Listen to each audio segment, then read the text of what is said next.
Hi, I'm Gareth, and in this video we're going to be thinking about a piece of advice that is often offered in harmony textbooks. And the advice is always best to avoid a chord progression that goes chord 5 followed by chord 2. Okay, let's be sure we understand our terms of reference and then we'll move into this. I'm working in C major just because it's easier than worrying about which sharps and flats we need. And in C major, there are no sharps, no flats. It keeps life nice and straightforward. So I'm now going to write a scale of C major. So C, D, E, F, G, A, B, C. There's the scale of C major. And if I want to build triads, which are the basis of chords, I do that on each note of the scale by adding the note that's a third and the note that's a fifth above that root note, that fundamental note at the bottom of the triad. So the first one is C, a third above it is E, C, D, E, 1, 2, 3. A fifth above it is G. So 1, 2, 3, 4, 5, C, D, E, F, G. So that's what I mean by a third and a fifth. Okay, I'm going to put a third and a fifth above each note of the scale. And you'll notice as I write these, I either end up with 3 consecutive lines or 3 consecutive spaces. So when you write them, if you haven't got 3 consecutive lines, 3 consecutive spaces, you know you've written a wrong note. So useful double check. All we do now is we number these, and we do this in Roman numerals simply because we use numbers for lots of things in music, fingering for pianists, fingering for string players, 3 meaning triplet, 4 might be telling you you're in bar 4 of the music.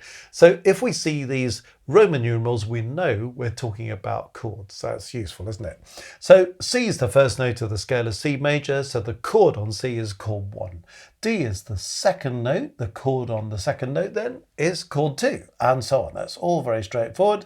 3, 4, 5, 6, 7, and you might think the next one's going to be 8. Actually, it's going to be 1, simply because these notes C, E, G are the same as these notes C, E, G. They're just in a different octave.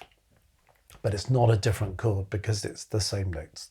You may know these chords in a different way. If you're a guitarist, somebody who reads a lead sheet, for example, you might know these chords as C, D minor, E minor, F, G, A minor, B diminished, and then back to C again. Just so that if we've got different uses of musical language, everybody's on board with it. Great, so there are my triads. 1, 2, 3, 4, 5, 6, 7, back to 1 again. So you can see how these triads are constructed, and our chords are simply using those triads and then spacing them in different ways, maybe using more than 3 notes. You can use 4 notes, 5 notes, 6 notes. You could use fewer if you wanted to, but you're using those notes. So if I take chord 6, for example, well, chord 6 in the key of C major is A, C, E. So A, C, E. So I could use it as a triad, but I could have A, E, A, C. So I'm using that as a 4-note chord. I'm using the A twice. I've got the C up there. I've got the E here. So you can kind of move about the order or the spacing of those. These are all examples of this chord 6 because I'm using A, C, E every time and just changing the order of notes, the spacing of notes. So you've got a lot of freedom as long as you use the notes in the right chord. Okay, so now you can see, if you didn't know about these chord progressions before, if I'm talking about chord 5 followed by chord 2, if I'm in the key of C major, I'm talking about this chord 5, this G major chord, followed by this chord 2, this D minor chord. So there's the G major chord, there's the D minor chord. What I've done up here is to present that in 4 parts. So you can see that I've got this G, B, D chord for chord 5. The G's come twice. I've got the B up there, I've got the D down there. And the D minor chord, the chord 2, well again, D comes twice. I've got the F there, I've got the A there. So what does this sound like when I play these two chords, one after the other? Well, you might well listen to that and think, sounds lovely to me, I'm very happy with that. Or you might think that just sounds terrible. Why would anybody ever want to do that? This is why so much of this depends on one's own musical taste, one's own musical style, background, what kind of mood. All these things make a big impact on it. So if we kind of present some imperative rule that says thou shalt never write 5 followed by 2, seems to me that's a bit rigid. So why do these guys put this in textbooks? Why do they say, well, whatever you do, don't do this? Well, partly because they come with certain associated difficulties. If I go 5 followed by 2 in the format that I've just played and written it down, we have a problem with these things we call consecutives. So what's a consecutive? You might know consecutives as parallels. What it is we should try and avoid, in good independent 4-part writing, having an octave between any 2 parts followed by another octave between the same pair of parts. So whether I'm going by step or leaping up or down, if I go octave followed by octave in the same pair of parts, that's considered to be consecutive or parallel. I can do the same with fifths. If I'm a perfect fifth apart between 2 parts and then a perfect fifth between the same pair of parts, well, that's considered to be consecutive fifths, parallel fifths. So, generally speaking, those things weaken the harmonic progression. They weaken the independence of parts. If you're writing in a musical style that is just using octaves and fifths, much of the time, well, great, that's fine. All sorts of different composers, different musical styles have done that. So if you're writing power chords, you'll be writing consecutive fifths for a living. That's how it works. If you're a composer like Debussy in a totally different style, he writes lots of consecutives. If you get lots of them in a piece, it doesn't sort of offend the ear because that's the style of the piece, If you just get them as one-offs, they tend to stick out a bit and you think, oh, there's something about that doesn't sound as good as it could be. So it's not that it sounds bad often, but it's just you end up thinking, well, maybe something else there would have sounded better. And that's the crunch, really. So why have we got a problem with consecutives here? Well, the bass line is going G down to D. The soprano line is also going G down to D. So that's consecutive octaves. So that's not so clever. We've also got the bass line going G. We've got the bass line going G down to D. And we've got the tenor line going D down to A, and that's giving us consecutive fifths. Can you see that? G and D, that's a perfect fifth apart. D and A is a perfect fifth apart. So that's not so good either. So do you see the problem? We end up with consecutive octaves, consecutive fifths quite easily. Is it possible to avoid doing that? Well, actually it is, but you have to be a little bit careful with it. Because this bass part is leaping down to that D, what you don't really want is the top part to be doing the same thing, because that's what's going to give you trouble. So either having a top part that goes in the opposite direction, what we call contramotion, or even if you're going to go in the same direction, say I keep that first note G from before, but I go on to F like this, well, at least now that top part is going down by step, whereas the bass part is leaping down. So that's far less likely to give us trouble.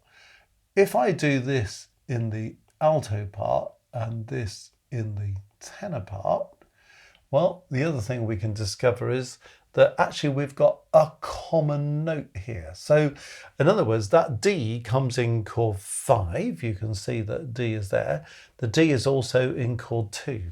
So if you have a common note between 2 chords, it's often a good idea to have it in the same part. It stabilizes the movement, but it also helps you to avoid these consecutives. Where we had all these parts kind of leaping all over the place, here we've tried to stabilize that in the alto part simply by moving by step. So if you've got a common note and you can repeat it in the same part, terrific. If you've got a note that will move to a neighboring note, that's often a good idea as well. And you might now be looking at these top two parts thinking, well, that's consecutive, isn't it? Because I've got this interval followed by the same interval. But it has to be octaves or fifths. This is 6. 1, 2, 3, 4, 5, 6. 1, 2, 3, 4, 5, 6. So consecutive 6 actually sounds quite nice. Consecutive thirds sounds quite nice. But consecutive fifths sounds a bit kind of clunky, doesn't it? So this is the argument. Try to avoid those consecutive fifths and consecutive octaves. So if you're going to write consecutives, make sure they're not perfect fifths or perfect octaves, then life is good. But also what I've said about using a common note in the same part, trying to go by step if you can. So if you're in charge of the melody you're writing, well, you might look at this situation and think, well, the answer there is let's just change the melody note and then I can get a better progression. So does that sound better? Well, the first one with all the consecutives is now replaced by this, which does sound better because you haven't got that problem of everybody moving in the same direction by the same interval, all the parts jumping around the landscape. It's much more connected, isn't it? And we haven't got those consecutives to worry about. There are other ways in which you could write it. So in this version that I've already prepared down here, you can see I'm doing the same kind of thing as I've done up there, but this time I'm using the common note at the top. So my tune is repeating that common note. So you see how that works. What I had in the alto part here, I've put in the tenor part here. So you can see how that's working. The alto part here is what was in the soprano part there. So, you know, this one sounds like this. Perfectly possible to do. Now, one of the arguments that is put forward is that chord 5 is a really strong chord. It's one of our primary chords. Chords 1, 4 and 5 are primary chords. So if you go 5 followed by 2, 2 is a weaker chord. It's a secondary chord. So it's often better to do this the other way around. If you go 2 followed by 5, you're going from a weaker chord to a stronger chord. Or if you're doing something like that, you're going from weak to strong. So going from strong to weak, maybe not such a great idea. But again, context is everything. What I would say is if you're at the end of a phrase, then your last two chords often form what we call a cadence. And cadences give us a sense of musical punctuation. They're kind of musical full stops and commas and so on. So if we go 2 to 5, well, 5 is often a good finishing chord for a phrase. It's not really a musical full stop. It's more of a musical comma. It's the end of something, but not quite the end of the whole thing. So 2 to 5 is really good at the end of a phrase. 5 to 2 is not good at the end of a phrase, generally speaking, because 2 is not a cadence chord. In other words, hundreds of years of writing what we call tonal harmony has suggested that most composers avoid doing stuff like that. So they might write 2 to 5, but they won't write 5 to 2, generally speaking, at the end of a phrase. However, if you want to write 5 to 2 in the middle of a phrase, and you can avoid writing these consecutives, if that's the style in which you're working, and the way that the whole chord progression works, in other words, what comes before it, what comes after it, is satisfactory, well, no problem at all. You know, if I use this example here and I go 5 to 2, and then maybe I go 4 to 1. Well, does that sound so awful? Not particularly. You might still say, maybe something else would work better, you know. Okay, that's perfectly reasonable. But it's just examining this advice and thinking, well, is the advice telling us that we must avoid 5 to 2 at all costs? I don't think it is really. I think it's saying if you write 5 to 2, it can be slightly problematic. So be ready for difficulties. Be sure that 5/2 is the ideal progression in the context, in the style, in the mood in which you are composing a piece of music. And have you examined the alternatives? Are there better progressions that you think, actually, that might work better than going 5/2? But if after all of that investigation, you decide, no, 5/2 is the best progression I can come up with and it sounds better than anything else, use it. But handle with care, I think, is the fundamental advice to offer. Well, if you've enjoyed this video, which I hope you have, you might find it useful to go to the Music Matters website, www.mmcourses.co.uk.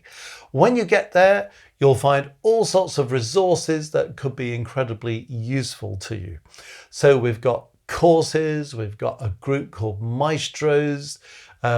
Some of the material there is free, some of it is paid for material, but lots of choice there if you want it. We've also got a little corner called merch. So if you'd like to have a musical t-shirt or a musical hoodie or a musical mug or a music bag to put your music in, you can find all those things just by clicking on the merch. So maybe something you'd quite like to have for yourself, or maybe something you would like to gift to a music teacher or a friend or a relative who's really into music. If you're looking for something a bit different for Christmas or a birthday or end of term or something, well, there's stuff there at merch. So have a look and just click on that merch thing and think, is there anything here that would be useful to get hold of? And lots of other things, as I say, on the website. So do have an investigation. www.mmcourses.co.uk.